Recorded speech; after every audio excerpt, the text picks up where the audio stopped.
So once again, we literally have a deja vu story. We've done this many times before. You had some high school students, seniors, this time at Escondido High School. They was told to spell out words with T-shirt, and of course, you know the word they're always going to spell out is definitely a word that disparages African Americans. Well, let's roll the clip. Initial reaction was just purely anger. It's just heartbreaking. We've blurred the faces and most of the letters, but the picture clearly shows 9 students spelling out the N-word. Whether it was malicious or not, I don't think that matters. Whether they thought it was a joke, it's not. And if you do think it's a joke, I think that's very ignorant of you. Cade Pinnell saw a video of it on social media and says he felt compelled to share it. With me, it just really hurt me personally because my dad is black.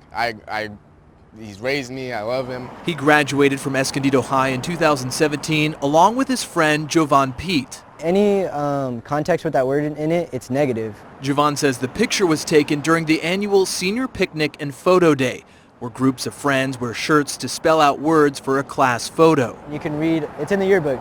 You can read everyone's shirt. But this picture was taken after. I don't know if they wanted the limelight or if they were just doing it in a spontaneous moment, but either way, they got a reaction. In a statement, Escondido High principal Adriana Lepe Ramirez wrote, quote, "We're a campus that prides itself on inclusion and embraces diversity.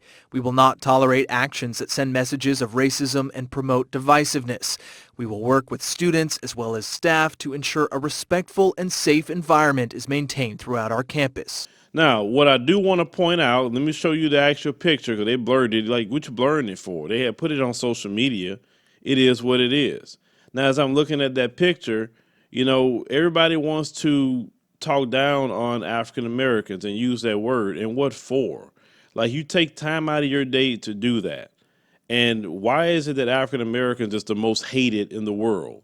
Because you don't see them constantly making slurs at Jewish people or Asian people or, you know, Hispanic, Latino people, Arab people. It's always 9 times out of 10 the African American, and they know what they're doing.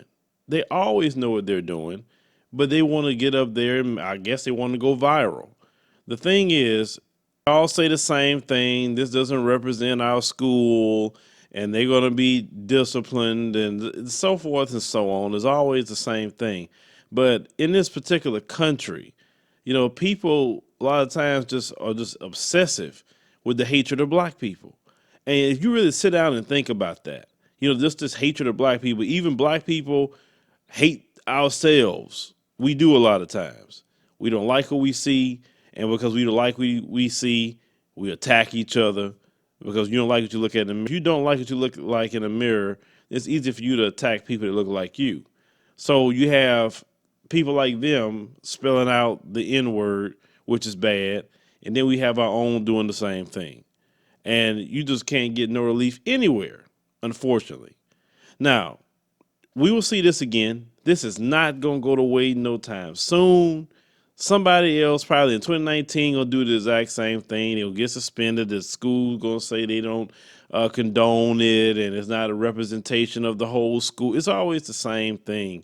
And it's like people just love to really try to take shots or try to hurt black people. My thing is why? Black people have never, as a collective, harmed anybody. You can't point to nowhere in history where African people have greatly harmed another race of people. You can't find that. But yet we're hated like we were the ones enslaving people or colonizing people or doing the atrocities that was happening all over the world. You act like we had a King Leopold in our group. They went to a European nation or any other nation and making them work all day. And if they don't meet their quota, they chop their hand off. We never did that to anybody. But everybody wants to try to speak ugly and ill will toward African Americans. This is why we have to realize that we are all we have. That's it. And if we don't stick together, even when you don't agree with each other, because other people who are against us, they always stick together against us. Always. You don't see them fighting amongst each other when they come at us. But leave it to some of us, that's what we'll do. We'll fight against each other. But when other groups or even white supremacists, they are together and ready to take us down.